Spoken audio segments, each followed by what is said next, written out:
Ya pemirsa, Nepal diguncang demo besar-besaran yang berawal dari pemblokiran 26 platform media sosial. Aksi ini berkembang menjadi protes terhadap korupsi, ketidakstabilan politik, dan ekonomi yang tersendat hingga akhirnya menelan korban jiwa dan mengguncang legitimasi pemerintahan. Selengkapnya kita akan bahas pemirsa dalam pemerintahan Nepal runtuh digoyang demo. Ya, demonstrasi berujung kerusuhan besar terjadi di Nepal. Protes telah menyeruak di seluruh negeri dan makin menggila hingga berita ini diturunkan. Menurut AFP, Rabu 10 September demonstrasi Nepal ini bermula dari blokir yang dilakukan pemerintah ke dua lusin platform media sosial. Platform tersebut dianggap gagal memenuhi tenggat waktu pendaftaran di negara tersebut. Kementerian Komunikasi dan Teknologi Informasi telah menginstruksikan otoritas telekomunikasi untuk menonaktifkan akses ke 26 platform yang tidak terdaftar untuk tidak beroperasi di negara tersebut. Ini termasuk Facebook, YouTube, X, dan LinkedIn milik Meta. Hal ini pemirsa kemudian membuat demo pecah menjadi kerusuhan. Para demonstran memulai protes mereka dengan menyanyikan lagu kebangsaan sebelum mereka meneriakkan penolakan terhadap pemblokiran media sosial dan juga korupsi. Ada beberapa kasus korupsi yang dilaporkan dalam beberapa tahun terakhir ini melibatkan menteri, mantan menteri, dan juga pejabat tinggi lainnya. Pada saat demo dilaporkan bagaimana aksi keras polisi membubarkan demonstran ini membuat 19 orang ini tewas pemirsa. Nah, polisi menggunakan peluru karet, gas air mata, meriam air, dan pentungan ketika para demonstran ini menerobos kawat berduri dan mencoba menyerbu area terlarang di dekat gedung parlemen. Beberapa aksi atau juga beberapa saksi ini ya mengatakan mereka melakukan protes damai namun dibalas dengan aparat dengan kekerasan. Jumlah korban kemudian meningkat hingga 30 jiwa dengan 1.033 orang dilaporkan luka menurut Kementerian Kesehatan Nepal. Ketidakpuasan ini semakin meningkat dengan ketidakstabilan politik, korupsi, dan lambatnya pembangunan ekonomi di negara Himalaya berpenduduk 30 juta jiwa ini. Menurut statistik pemerintah, penduduk berusia 15 sampai dengan 40 tahun mencakup hampir 43% dari populasi, sementara tingkat pengangguran ini berkisar 10% dan juga PDB per kapita menurut Bank Dunia ini hanya sekitar 1,447 dolar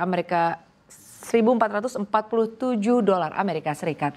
Kini kita lihat di slide berikutnya. Ya pemirsa, demonstrasi di Nepal rupanya juga terinspirasi dengan protes massal di Indonesia beberapa minggu lalu dan hal ini disampaikan mantan penasehat ekonomi utama pemerintah India Sanjeev Sanyal. Dalam akun X-nya, Sanyal ini menyatakan bahwa protes yang dipimpin oleh mahasiswa baru-baru ini di Asia Selatan mungkin mengikuti sebuah pola ya yang kalau dilihat ini sangat mirip dan mencurigakan. Ya mungkin menarik kesejaran antara gejolak saat ini di Nepal dan protes di negara-negara lain dalam beberapa waktu lalu mulai dari Bangladesh, Sri Lanka hingga Indonesia. Hal yang sama juga dipaparkan oleh influencer dan aktivis Ala Mauro yang dalam akun X ini Ala menyebut bahwa terinspirasi oleh Indonesia. Kaum muda Nepal bangkit protes besar-besaran atas korupsi dan ketimpangan meletus dan gedung parlemen benar-benar terbakar. Sebagai tanggapan, pemerintah melarang semua media sosial. Nah ini artinya seperti langkah klasik ya. Dan ini juga semangat yang dibawa para demonstran ini sama ya, ini untuk memberantas korupsi dan menciptakan pemerintahan yang diharapkan lebih bersih dan juga independen dari segi kebijakan luar negeri.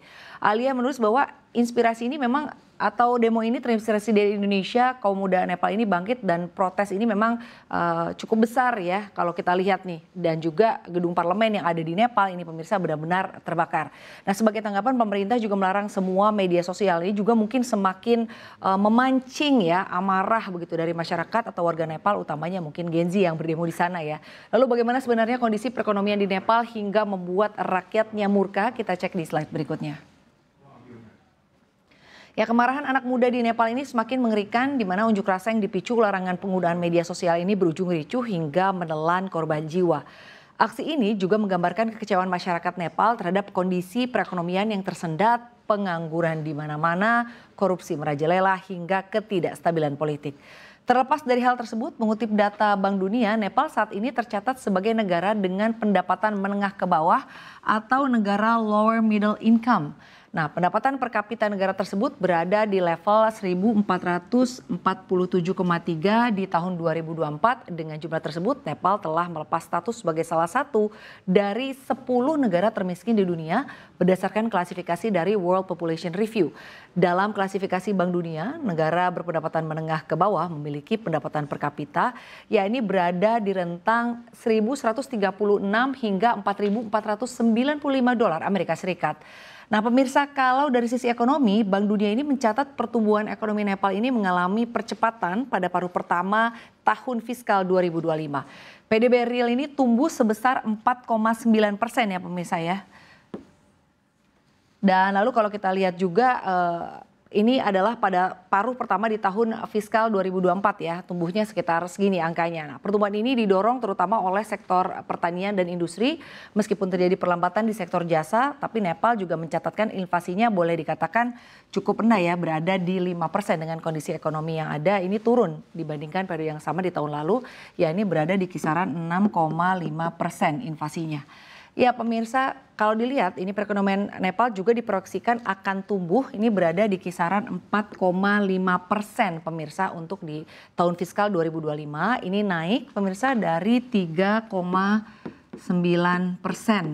di tahun sebelumnya, di mana Bank Dunia juga memperkirakan ekonomi Nepal akan tumbuh di kisaran 5,4% per tahun 2026 sampai dengan tahun 2027. Nah, meski keluar dari status negara miskin, Nepal ini masih menghadapi banyak persoalan yang membuat pertumbuhan ekonominya ini tersendat. Tantangan struktural yang signifikan terus menghambat pertumbuhan domestik dan penciptaan lapangan kerja. Lalu dengan data ekonomi yang tidak terlalu buruk ini, apa sebenarnya penyebab demo brutal di Nepal? Kita akan bahas di slide berikutnya. Ya, ini adalah faktor-faktor yang menyebabkan demo brutal di Nepal ya. Ini memang kalau kita lihat begitu, awalnya pemuda Nepal ini kan sangat melek digital ya dan harus menerima kenyataan pahit bagaimana pemerintah yang dikuasai Partai Komunis ini mencoba untuk mengekang akses 26 aplikasi media sosial termasuk Facebook dan juga X. Keputusan yang dibuat pemerintah itu menjadi trigger awal kemarahan warga yang didominasi generasi Z atau Gen Z. Media sosial yang coba direkam oleh pemerintah adalah alat utama untuk tetap berhubungan dengan kerabat di luar negeri. Sehingga kekhawatiran berlebih ini menjadi muncul ya saat pemerintah melakukan kebijakan yang kontra atau menghentikan penggunaan media sosial ini. Kemudian sebenarnya Nepal adalah negara yang boleh dikatakan kurang baik-baik saja atau kurang sehat ya secara ekonomi. Ini terlihat dari beberapa indikator. World Bank mengatakan bahwa 82% ya warga Nepal atau tenaga kerja Nepal ternyata berada di sektor informal. Data ini mengejutkan sebagai sebuah negara di mana data pekerja informal tersebut jauh lebih tinggi daripada rata-rata global dan juga regional. Nah, sulitnya pekerjaan pun menjadi jawaban mengapa remitansi sangat penting bagi perekonomian Nepal, setara dengan sepertiga PDB negara itu di tahun lalu dan merupakan tingkat tertinggi keempat di dunia. Remitansi sendiri adalah transfer uang yang dilakukan pekerja asing ke penerima di negara asalnya. Dan korupsi juga menjadi hal lain yang membuat demonstrasi ini besar-besaran ya. Kelompok hak asasi manusia Transparency International menempatkan Nepal ini menjadi negara peringkat ke-107 pemirsa dari 180 negara yang terbukti korup gitu ya, dengan viralnya video yang membandingkan perjuangan rakyat biasa Nepal dengan anak-anak politisi yang memamerkan barang-barang mewah dan liburan mahal ini telah menjadi viral di TikTok. Di tengah situasi sulit, pejabat dan keluarganya ini tidak bisa berempati pemirsa, di mana flexing kekayaan baik di muka umum atau di media sosial ini menjadi masalah yang memicu warga semakin marah. Lalu dengan semua fakta-fakta ini, bagaimana kondisi Nepal saat ini? Kita akan bahas di slide berikutnya.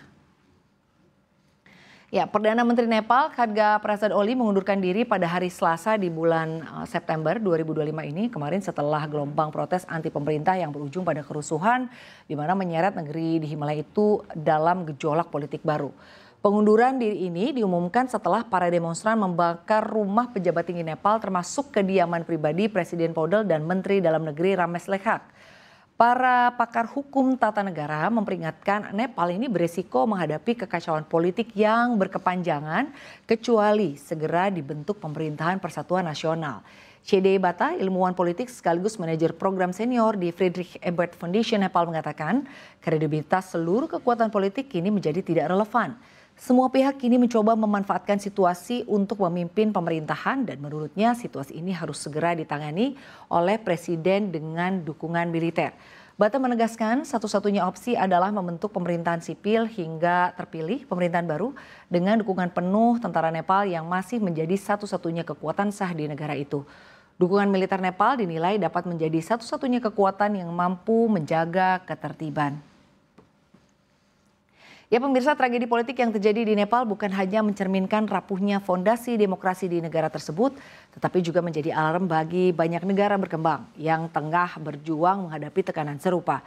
Tantangan ekonomi, ketidakadilan sosial, serta tuntutan generasi muda yang semakin vokal, masa depan Nepal masih diliputi ketidakpastian. Pertanyaan yang tersisa adalah apakah krisis ini akan menjadi momentum untuk lahirnya pemerintahan baru yang lebih bersih dan stabil atau justru menyeret Nepal semakin dalam ke jurang konflik berkepanjangan? Kita nantikan saja.